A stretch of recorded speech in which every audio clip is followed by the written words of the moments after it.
Hello Vitti, I hope all of you are well and also your study is going very well. Last time what we have discussed about capillarity, उससे related जो questions हैं वो आप लोग कर लीजिए. अगर किसी टॉपिक में कोई डाउट होता है then you can ask me. अब नेक्स्ट जो आपका टॉपिक आता है आज जो हम अपना स्टार्ट करेंगे that will be thermal properties of matter. अब हम थर्मल प्रॉपर्टीज पढ़ेंगे मैटर की. तो आप लोगों ने बहुत बार सुना होगा और पता भी होगा आप लोगों को कि अगर कोई थर्मल वर्ड आ गया that means that word is related to temperature. ये जो थर्मल वर्ड होता है ये किससे रिलेटेड है? टेम्परेचर से रिलेटेड होता है. अब ये टेम्परेचर से रिलेटेड है तो इसमें हम यही चीजें पढ़ेंगे, टेम्परेचर के बारे में पढ़ेंगे. ठीक है, मतलब जो भी इफेक्ट होता है ना टेम्परेचर की वजह से किसी भी चीज की प्रॉपर्टीज के ऊपर, उन सब चीजों के बारे में हम देखेंगे. ठीक है, तो हम अपनी डे टू डे लाइफ में देखते हैं कि आपने चाय का कप रखा है, उसमें गर्म चाय है, थोड़ी देर बाद देखा क्या हो गई, वो ठंडी हो गई. ठीक है, अगर आप कोई रोड ले लेते हैं और उस रोड को आपने हाथ में पकड़ा हुआ है और आपको एकदम से अचानक से ऐसा लगा कि रोड गर्म होने लग गई. ठीक है, तो आपके दिमाग में तुरंत क्या आएगा कि ये जो रोड का दूसरा हिस्सा है वो कहीं ना कहीं किससे टच है, किसी सब्सटेंस से टच है और वो सब्सटेंस हीटेड सब्सटेंस है. ठीक है, तो इसका मतलब आपने क्या देखा कि जैसे मान लो आपने स्टोव पर एक रोड रख दी, वो रोड क्या हो जाएगी थोड़ी देर बाद, जो रोड का दूसरा एंड है, एक एंड अगर आपने स्टोव पर रखा है तो जो दूसरा एंड है वो भी क्या हो जाएगा थोड़ी देर बाद वार्म अप हो जाएगा और भी ज्यादा हॉट भी हो सकता है. तो ये सब चीजें किस वजह से हो रही हैं? तो इसका मतलब बाहर से तो ऐसा कुछ है नहीं कि बाहर से जो हीट है वो रोड के दूसरे एंड तक भी आ रही थी और उसने उसको गर्म कर दिया, ऐसा तो हुआ नहीं है. इसका मतलब क्या है कि जो मॉलिक्यूल्स होते हैं किसी भी सब्सटेंस के अंदर ही, उनका ही कोई ना कोई मोशन होता है और वही रिस्पॉन्सिबल भी होते हैं इनकी पूरी थर्मल प्रॉपर्टीज के लिए. ठीक है, अब मॉलिक्यूल्स कितने टाइप से मोशन कर सकते हैं? तो आपके पास कोई भी मैटर है, उसमें जब आप उन मॉलिक्यूल्स को एनर्जी देंगे तो वो एनर्जी मिलने की वजह से तीन तरह से वाइब्रेट कर सकते, तीन तरह से मोशन कर सकते हैं. पहला कौन सा मोशन कर सकते हैं? ट्रांसलेशनल मोशन कर सकते हैं. और ये ट्रांसलेशनल मोशन क्या होता है भाई? ट्रांसलेटरी मोशन अगर आप इसको बोल दें तो ये ट्रांसलेटरी मोशन कैसा मोशन होगा? तो ये हम अपनी काइनेमेटिक्स में पढ़ चुके हैं कि ट्रांसलेटरी मोशन क्या होता है? Motion along a straight line. इसका मतलब आपके पास कोई भी ऑब्जेक्ट है, आपने उसको कुछ भी एनर्जी दी और अगर उसके मॉलिक्यूल्स जो हैं वो एक स्ट्रेट लाइन में मोशन करने लग गए तो ये कैसा हो जाएगा? मॉलिक्यूल्स का ट्रांसलेटरी मोशन. ठीक है, सेकंड, वो एनर्जी गिवन होने के बाद किस तरह से किस तरह से मूव कर सकते हैं? वाइब्रेशनल मोशन शो कर सकते हैं. अब ये वाइब्रेशनल मोशन शो कर रहे हैं दैट मीन्स वो किस तरह से मूव कर रहे होंगे? टू एंड फ्रो मूव कर रहे होंगे. ठीक है, अबाउट देयर मेन पोजीशन, जो उनकी मेन पोजीशन है उसी के अबाउट वो क्या कर रहे होंगे? टू एंड फ्रो मूव कर रहे होंगे. तो आप क्या कह देंगे कि ये कैसा मोशन है? वाइब्रेशनल मोशन है. थर्ड, वो क्या कर सकते हैं? Rotational motion. अब रोटेशनल मोशन में आप क्या कह सकते हैं कि वो रोटेट कर रहे होंगे about any fixed axis. Rotate about any fixed axis, तो वो कैसा मोशन हो जाएगा? रोटेशनल मोशन हो जाएगा. तो after gaining energy the molecules can do three motions. कौन कौन सा? either this और this. तीनों में से कोई सा भी कर सकते हैं, तीनों में से दो भी कर सकते हैं और हो सकता है कि तीनों के तीनों साथ भी कर रहे हो. ठीक है, बिकॉज जो सर्कुलर मोशन होता है वो एक तरह से ट्रांसलेटरी मोशन तो हो ही रहा है ना. उसमें भी अगर आप ओनली सर्कमफ्रेंस की बात कर रहे हैं तो कैसा मोशन हो रहा है? ट्रांसलेटरी मोशन उसको बोल सकते हैं. बट नहीं भाई, ट्रांसलेटरी नहीं बोलेंगे उसको, सर्कुलर मोशन को ट्रांसलेटरी नहीं बोलेंगे. ओनली मोशन जो स्ट्रेट लाइन में होगा ना उसको ट्रांसलेटरी बोलते हैं, सर्कुलर नहीं बोलेंगे उसमें. ठीक है, सर्कुलर नहीं आएगा. तो ट्रांसलेटरी अगर नहीं भी हो सकता है तो भी दो तो हो ही सकते हैं, वाइब्रेशनल और रोटेशनल तो आप बोल ही सकते हो. तो मतलब मॉलिक्यूल किसी भी तरह क्या कर सकता है, जैसे रोटेशनल और वाइब्रेशनल साथ साथ कैसे हो सकते हैं? कुछ ऐसे पार्टिकल मतलब अपनी मेन पोजीशन के अराउंड इस तरह से भी घूम रहा हो और साथ ही किसी एक सेंटर के साथ भी घूम रहा हो. ठीक है, तो वो क्या हो जाएगा आपके पास? वाइब्रेशनल प्लस रोटेशनल मोशन हो जाएगा. अब आपने देखा कि अभी भी हमने क्या कहा कि चीजें इस तरह से गर्म भी हो गई, ठंडी भी हो गई. अगर आपने देखा कि आपके पास आइस थी और आपने उसको फ्रीज से निकालकर बाहर रख दिया, थोड़ी देर बाद की आप देखेंगे तो देखेंगे कि क्या हो रहा है भाई, वो आइस किस में कन्वर्ट हो चुकी है, वाटर में कन्वर्ट हो चुकी है। ठीक है, अब आइस वाटर में कन्वर्ट हो गई तो कुछ तो हुआ ही है, या तो कोई चीज उसके अंदर आई है या फिर कोई चीज उसके अंदर से गई है। तो हमारे यूनिवर्स में दो चीजें होती हैं। ठीक है, हमने अपनी पूरी यूनिवर्स को दो चीजों में डिवाइड कर रखा है। एक तो क्या कि आपके पास कोई चीज है, यहाँ पर इसके पास क्या है, वॉल्यूम है, ठीक है, शेप है, साइज है, मास है इसके पास, और जब ये चलने लग जाती है तो इसके पास क्या आ जाता है, ये किसी भी ऑब्जेक्ट पर फोर्स लगा सकती है। ठीक है, मोमेंटम आ जाता है, बिकॉज जैसे ही चलती है तो मोमेंटम आ गया। मोमेंटम आ गया तो ये जैसे किसी ऑब्जेक्ट के साथ टकराएगी तो उस पर क्या लगा देगी, फोर्स लगा देगी। ठीक है, तो एक तो फिर उसमें चेंज कर देगी। दूसरा क्या है, जो चीजें हमें दिखाई नहीं देती, तो ये जो चीज थी जिसके पास मास था, वॉल्यूम थी, वो चीज हमें दिखाई दे रही थी, बट जिसके पास मास और वॉल्यूम नहीं था, क्या वो चीज हमें दिखाई दे रही थी? No, that thing was not visible to us. अब वो जो हमें दिखाई नहीं दे रही थी लेकिन फिर भी क्या करती है, आकर अपना काम कर देती है। जैसे सन से लाइट आ रही है, अब जब सन से लाइट आ रही है तो हमें भी मिल रही है वो। ठीक है, साथ में पौधे ले रहे हैं, फिर पौधे उससे बड़े भी हो जाते हैं, पेड़ बन जाते हैं, सारा काम उसी से हो रहा है। ठीक है, तो जो सन से लाइट आई, क्या वो लाइट जो एनर्जी है वो हमें दिखाई दे रही है? नहीं।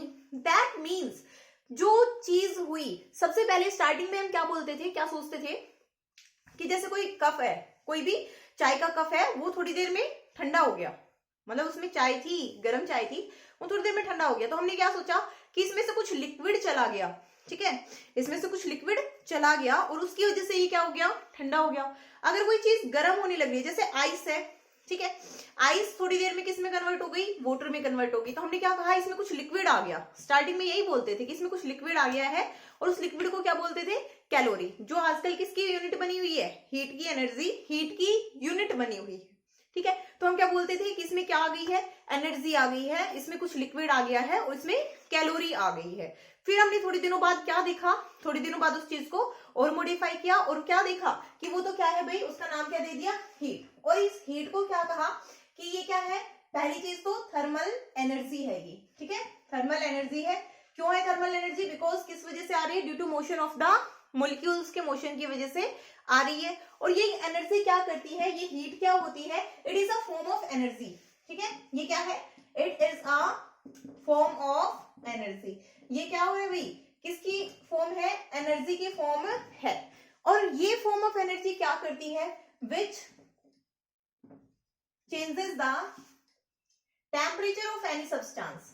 टेम्परेचर ऑफ एनी सब्सटेंस, जो क्या करती है, किसी भी सब्सटेंस की टेम्परेचर को चेंज कर देती है। ठीक है, कोई सब्सटेंस गर्म है, अगर उसमें से हीट चली गई तो उसको क्या कर देगी, ठंडा कर देगी। कोई सब्सटेंस ठंडा है, उसके अंदर हीट आ गई तो उसको क्या कर देगी, गर्म कर देगी। ठीक है, तो it can leave the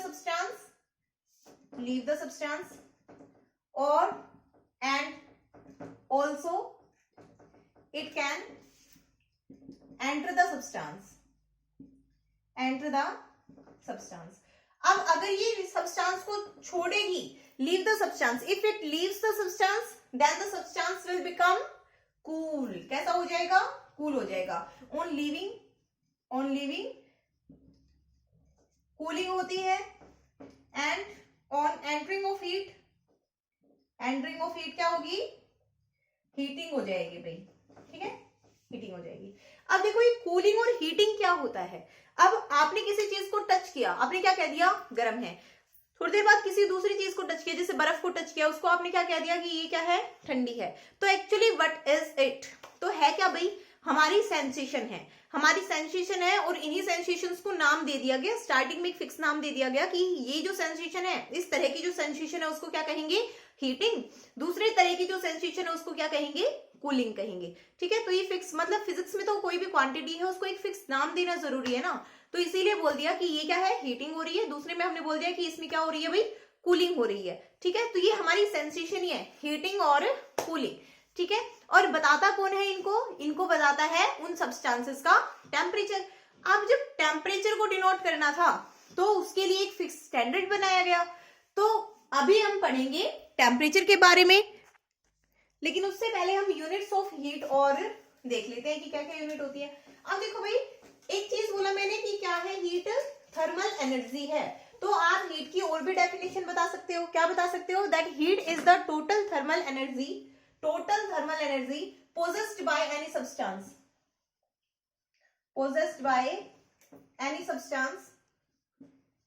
substance due to all the motions due to kinetic energy of all the molecules, that is rotational kinetic energy, vibrational kinetic energy and translational kinetic energy। ठीक है, इन तीनों काइनेटिक एनर्जीज की वजह से जो thermal energy substance को मिली उसी को आप क्या कहते हैं? हीट कहते हैं। दूसरा, आप हीट को एक और क्या डेफिनेशन दे सकते हैं? हमने देखा कि हॉट कब से कहां पर ट्रांसफर हो रही है? सराउंडिंग में। आइस है, उस केस में क्या हो रहा है?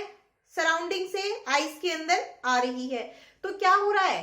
गर्म से ठंडी की तरफ फ्लो हो रहा है। तो हीट क्या है? Heat is a form of energy which always flow from a temperature which is higher to a temperature which is lower. ठीक है, दूसरा एक और आप क्या डेफिनेशन दे सकते हैं? That heat is a form of energy which gets transferred on account of temperature difference between the two objects. दो ऑब्जेक्ट्स के बीच में क्या होना चाहिए? टेम्परेचर डिफरेंस होना चाहिए। अगर आपने किसी पानी के ग्लास को जिसका टेम्परेचर कितना है? 26 डिग्री सेल्सियस है, और उसको आपने रूम में रख दिया जहां पर टेम्परेचर कितना है? 26 डिग्री सेल्सियस, तो क्या उस पानी के ग्लास का टेम्परेचर जरा भी चेंज होगा? बिल्कुल भी चेंज नहीं होगा। ठीक है, अब what about units of heat? तो हीट क्या है? फॉर्म ऑफ एनर्जी, तो इसकी भी यूनिट्स क्या होंगी? Same as of energy. तो क्या यूनिट होती है इसकी? जूल होती है। ठीक है, क्या यूनिट्स होती हैं? जूल होती है। किसकी एनर्जी? हीट की भी एनर्जी। हीट की भी जो यूनिट होती है वो कितनी होती है? जूल होती है। Now what about calorie? अब आप कैलोरी के बारे में क्या कहना चाहेंगे फिर? क्योंकि भाई हमने देखा ना कि क्या होती है? कैलोरी भी होती है। एक यूनिट जो है वो क्या है? कैलोरी भी है। तो कैलोरी क्या होती है इसके बारे में आप लोगों को बताना है। तो एक कैलोरी किसके बराबर होती है? एक कैलोरी किसके बराबर होती है? 4.2 जूल के बराबर होती है। ठीक है, किसके बराबर? 4.2 जूल के बराबर होती है। ये यूनिट कहां से आई? ये इस तरह से देखा गया कि जब आपने कोई भी आपके पास काम था, वो आपने क्या किया? काम किया, और काम करके आपने देखा कि कोई हीट है आपके पास, वो जितना काम कर रही है वो एक फिक्स फैक्टर के बराबर आ रहा है। ठीक है, जो वर्क डन था वो किसके बराबर आ रहा है? वर्क डन अपॉन में जो हीट है वो किसके बराबर आ रहा है? जूल के बराबर आ रहा है। ठीक है, किसी हीट ने जो काम किया वो किसके बराबर आ रहा है? जूल के बराबर। तो जो हीट है वो क्या है? एक फिक्स फैक्टर। ठीक है, एक फिक्स फैक्टर से इंक्रीज हो रही थी। मतलब क्या कहना चाहती हूं मैं यहाँ पर? मैं ये कहना चाहती हूँ कि जब भी आप मैकेनिकल वर्क को हीट में कन्वर्ट कर रहे हो, when mechanical work is converted into heat, तो क्या आता है? ये किसके बराबर आता है? एक फिक्स कांस्टेंट के बराबर आता है, और इसका नाम क्या है? Joule mechanical equivalent. ठीक है, ये कोई फिजिकल क्वांटिटी नहीं है। रिमेंबर दिस कि ये कोई फिजिकल क्वांटिटी नहीं है, और ये जूल भी नहीं है, ये यूनिट भी नहीं है। यूनिट नहीं है, ये एक नाम ही है। जैसे आपने पोटेंशियल को P से डिनोट कर देते हैं ना, वैसे ये J है। इसका नाम क्या है? जूल्स मैकेनिकल इक्विवेलेंट इसका नाम है। ठीक है, और ये क्या किसके बराबर होता है भाई? ये एक जूल। ये किसके बराबर होता है? एक जूल जो होगा वो किसके बराबर होगा? मतलब ये जो मैकेनिकल इक्विवेलेंट है, ठीक है, ये एक जूल नहीं, एक मैकेनिकल इक्विवेलेंट किसके बराबर होता है? 4.2 जूल पर कैलोरी। ठीक है, 4 जूल पर। तो अगर आप इस जूल की वैल्यू लिखना चाहते हैं तो वो कितनी आ जाएगी? ये जो 1 जूल है ये किसके बराबर आ जाएगा? 4.186 जूल, ये यूनिट वाला जूल। ठीक है, जूल पर कैलोरी। ओके, तो ये जूल्स मैकेनिकल इक्विवेलेंट की वैल्यू है। क्लियर है? अब नेक्स्ट हमारे पास आता है टेम्परेचर। तो टेम्परेचर क्या होता है भाई? टेम्परेचर से ही हम ये बताते हैं कि कोई भी सब्सटेंस हॉट है या फिर कूल है। ठीक है, तो टेम्परेचर की डेफिनेशन क्या हो जाएगी? Temperature is the degree of hotness और कोल्डनेस। मतलब टेम्परेचर हमें ये बताता है दैट सब्सटेंस इज हॉट और cool. Temperature it is the measure of degree of hotness or coldness, hotness और coldness, ठीक है। ये क्या है? It is a measure of degree of hotness or coldness of any substance, ठीक है। Let us say हमारे पास क्या है, कोई भी एक सब्सटेंस है और उसको टच करते ही आपने क्या बता दिया कि ये क्या है, गर्म है, ठीक है। अब दो इंसान थे, दोनों इंसान कहाँ गए, शिमला, एक तो शिमला घूमने गया, एक जम्मू कश्मीर घूमने गया। तो जो इंसान जहां पर घूमने गया उसने दोनों जगह से आकर दोनों इंसानों ने क्या कहा कि वहां जहां मैं गया था वहां पर बहुत ज्यादा ठंड थी। दूसरे ने कहा नहीं मैं गया था वहां पर ठंड थी। तो ठंड तो दोनों जगह थी। अब आप कौन से को कहेंगे कि कहां पर ज्यादा थी और कहां पर कम? तो आपको कोई एक फैक्टर तो बताना ही पड़ेगा कि कहां पर ज्यादा थी और कहां पर कम। तो ये चीजें आप किससे बताते हैं? फिर इन्हीं चीजों को मेजर करने के लिए कंप्लीट स्केल बनाई गई, क्योंकि जब तक हमारे पास कोई स्केल नहीं होगा तब तक हम कैसे बता देंगे that either this marker is more hot or my hand is more hot? कैसे बता दोगे? नहीं बता सकते। तो हम क्या करेंगे, हमारे पास कोई ना कोई स्केल होना चाहिए, कोई डिवाइस होना चाहिए जिससे हम क्या कर सके, मेजर कर सके, ठीक है। हम बोल तो देते हैं, तो हम क्या करते हैं कि दिस थिंग, जैसे हमने चाय में बोला, चाय के लिए बोले this tea is more hot in comparison to surrounding, surrounding के कंपैरिजन में ज्यादा हॉट है, लेकिन कितनी हमें तो नहीं पता। अब हमारे पास एक थर्मोमीटर होता, थर्मोमीटर क्या होता है, thermometer is a device which is used to measure the temperature, temperature को मेजर करने के लिए। अब वो बनाते कैसे कैसे हैं, तो वो कैसे बनाते हैं भाई, सबके अपने अपने अलग अलग मेथड्स हैं। काफी थर्मोमीटर आते हैं आपके पास, डिजिटल थर्मोमीटर, एक मर्करी थर्मोमीटर आता है। तो ये सब बनते किस तरह से हैं? ये थर्मोमीटर जो बनते हैं that works on the basis of, that are maintained or that are formed by on the basis of properties, properties के बेसिस पर ये बनाए गए थे। और कौन सी प्रॉपर्टीज के बेसिस पर ये बनाए गए थे? तो कौन सी प्रॉपर्टीज थी? प्रॉपर्टीज देखो, आपके पास कोई वॉल्यूम ले ली, मतलब कोई जो गैस है वो किस तरह से उसका प्रेशर चेंज हो रहा है, वॉल्यूम चेंज हो रहा है, इसके विद रिस्पेक्ट में टेम्परेचर के साथ, उससे बना दिया। कोई लिक्विड ले लिया, उसका वॉल्यूम कैसे, वो एक्सपेंड कैसे हो रहा है टेम्परेचर के साथ, उस बेसिस पर बना दिया। कोई सब्सटेंस है, उसका रेजिस्टेंस कैसे चेंज हो रहा है विद रिस्पेक्ट टू टेम्परेचर, उसके बेसिस पर स्केल बना दिया। तो इन सारी चीजों से क्या बना दिए, स्केल बना दिए, ठीक है।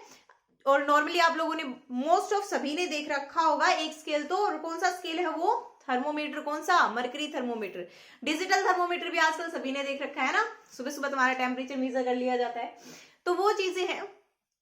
अब नेक्स्ट देखो भाई, सबसे पहले स्केल, जो टेम्परेचर स्केल दिया था उसके लिए क्या करना जरूरी था? उसके लिए तो फिक्स पॉइंट्स बनाना जरूरी थे, ताकि जो स्केल है वो हर जगह पर क्या रहे, फिक्स ही बताए। मतलब कोई बंदा बता रहा है कि हाँ यहाँ पर इतना टेम्परेचर है, तो दूसरा भी फिर उस जगह के लिए अगर उसने अपना स्केल भी यूज किया है, दूसरा कोई स्केल यूज किया है, तो भी वैल्यू क्या होनी चाहिए, सेम होनी चाहिए, ठीक है।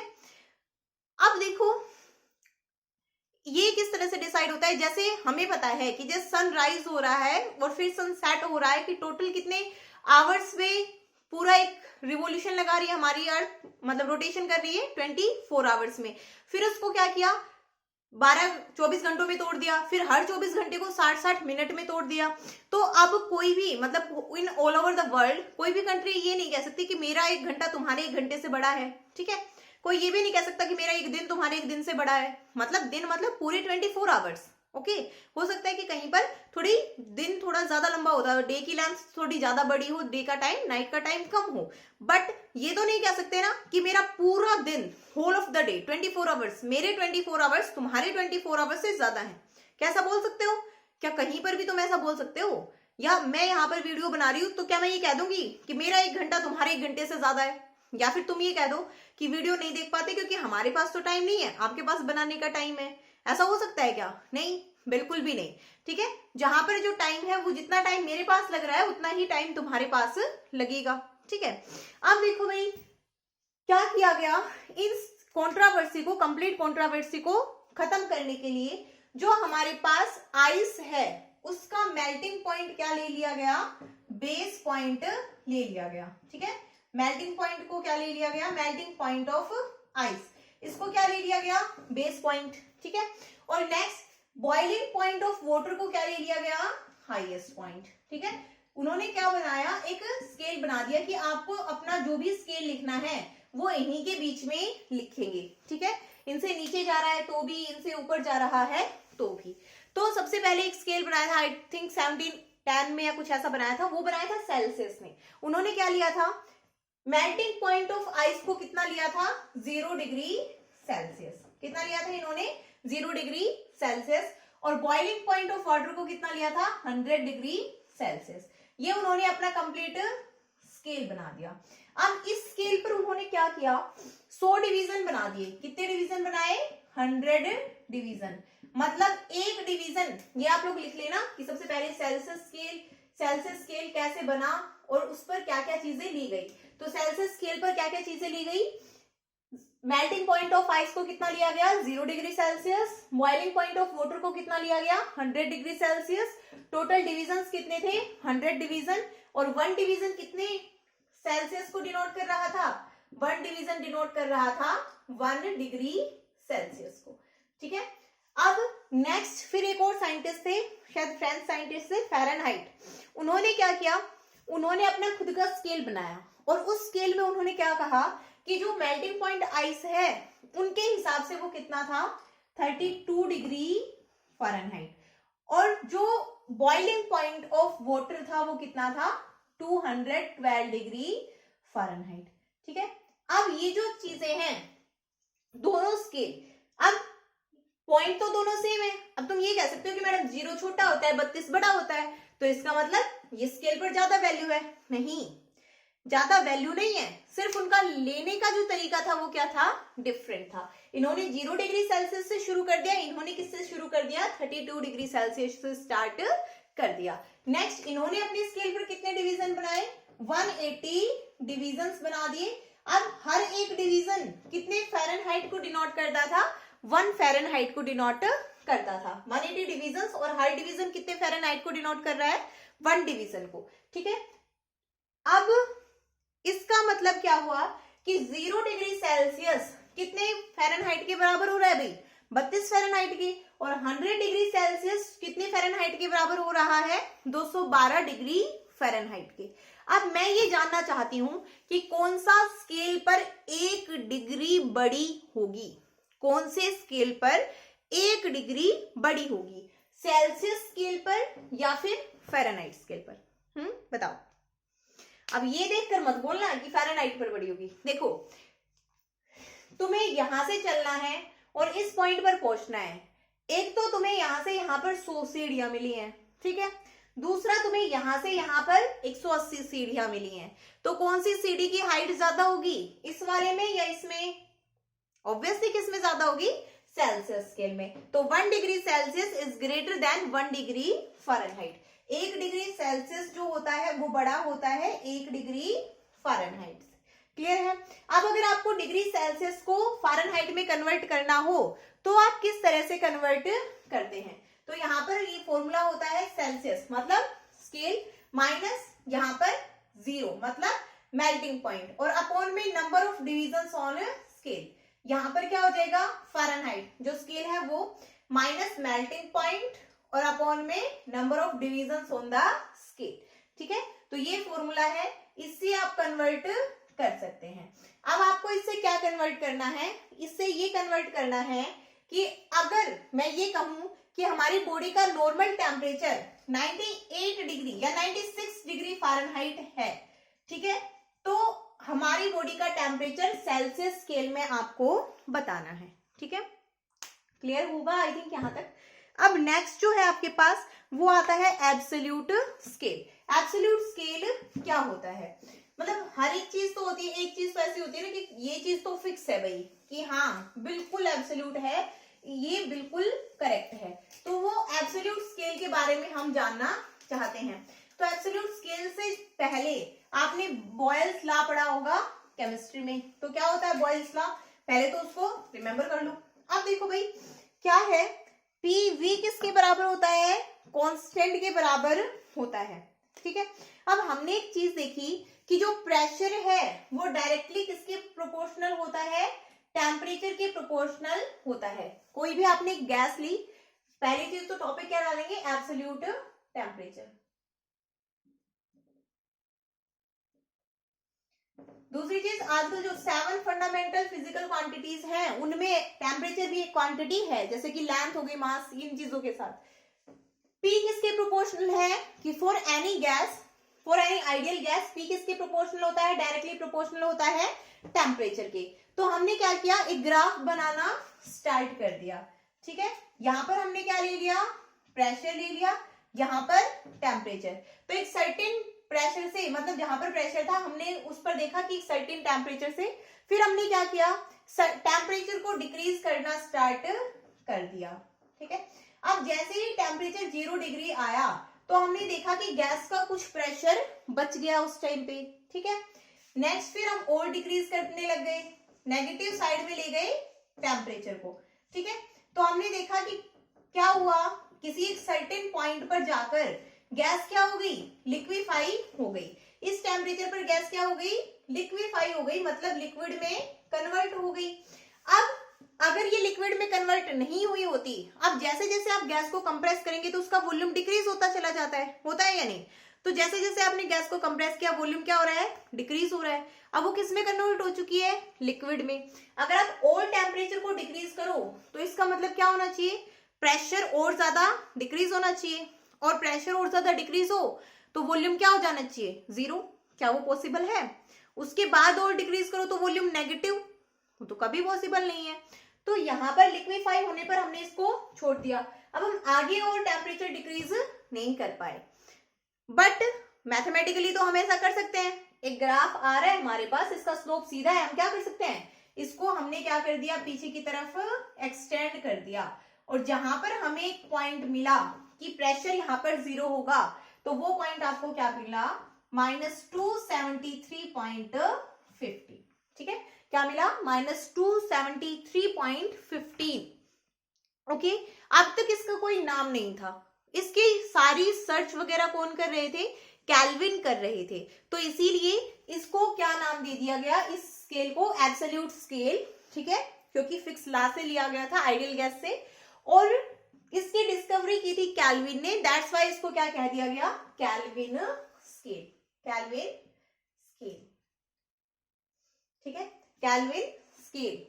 ओके, ये आपके पास जो केल्विन स्केल होता है, इसमें जो ये होता है 0 मतलब -273.15, ये क्या होता है, एब्सोल्यूट 0 पॉइंट, एब्सोल्यूट 0, ठीक है। क्या होता है ये, एब्सोल्यूट 0 होता है। अब अगर आपको इसमें मतलब सेल्सियस में और केल्विन में क्या देखना हो, रिलेशन देखना हो, तो व्हाट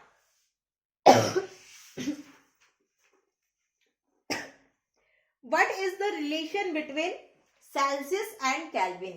तो क्या रिलेशन होता है, T in Kelvin किसके बराबर होता है, T in Celsius, डिग्री लगा देना, प्लस 273.15, और कन्वीनियंस के लिए हम इसको 273 ले लेते हैं, ठीक है।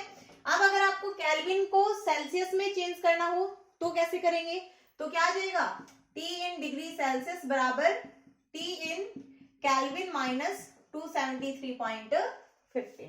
इसका मतलब 0 डिग्री सेल्सियस किसके बराबर आ जाएगा, 273.15 के, और 100 डिग्री सेल्सियस किसके बराबर आ जाएगा, 373.15 की, ठीक है, ये आ गया।